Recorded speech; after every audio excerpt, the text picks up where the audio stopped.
So let's go ahead and take you from you stop paying your bills to now you're buying millions in real estate. Who's giving you money? Are you using all private money or the bank's back in love with you? Well, that's a great question. So I had several fires to deal with. Number one was unsecured debt. I basically told all the credit card companies I can settle for, I think it was 25, 30 cents on the dollar. So that was one bucket of debt I had to deal with. The other bucket of debt was non-cash flowing rentals. And this was a big mistake I made. I didn't have a mentor saying, hey, you should be only buying houses that cash flow. So what would happen is we would rehab these houses, couldn't sell them. I said, I'll just keep it as a rental. The numbers didn't work. My PITI payment was more than my rent, which means I was negative cash flowing. So imagine a market correction coupled with negative cash flow completely wiped me out. So then that bucket of properties, we just dealt with short sales. So I just did them all myself. I just negotiated all the short sales, all the credit card debt, got everything wiped out. So to your point, I only started with a few $1,000s. And so that revenue cycle is really quickly on wholesaling.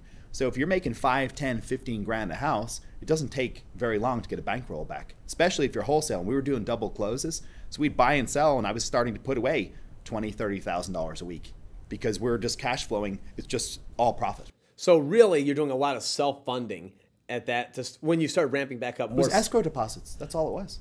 Right, more escrow deposits. So you're wholesaling. And then now, are you back in good graces with the banks and they're going back to lines of credit? Or you just said, I have enough of my own capital and private We investors? use mainly private capital and institutional capital, but not bank capital. So for instance, Bank of America, who I did a bunch of short sales with, never wants to talk to me again. Exactly. Can you tell everyone, what does institutional capital mean? Sure. So for me, it'd be like the likes of Genesis Capital, Lima Capital. You've got, that would be the main two that we would use, Lima and Genesis. Okay, so how are you getting in contact with these folks? Five Arch, for instance, would be another one. Five Arch. So how are you presenting yourself to these folks saying, hey, I need to use your money for my operations? They're actually hunting us down.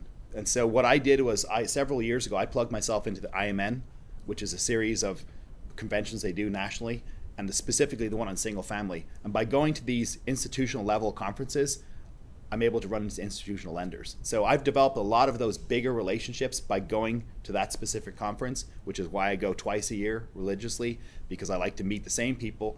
And you're talking about people that manage billions of dollars. So you're talking to the one guy who manages billions of dollars of capital. So it's just a different space, and they want to put out money. They're borrowing so cheap. Their blended cost of capital is so low. They're now able to lend to people like us 7, 8%. Oh, exactly, because with the rates where they're going right now. Exactly. They get nothing for it. Exactly. So what is an IMN? Help everyone at home. I believe it's Information Management Network, but they put on a series of conferences in different industries. The one I go to specifically is IMN SFR. So that's the one I go to. Single family residence. Correct. Awesome. Yeah. Wow, that's very informational for everybody. Yeah, well, that's granular. That's specifically where I started running into these big lenders, and they're all throwing $5, $10, $20 million lines of credit at you. It's pretty nuts.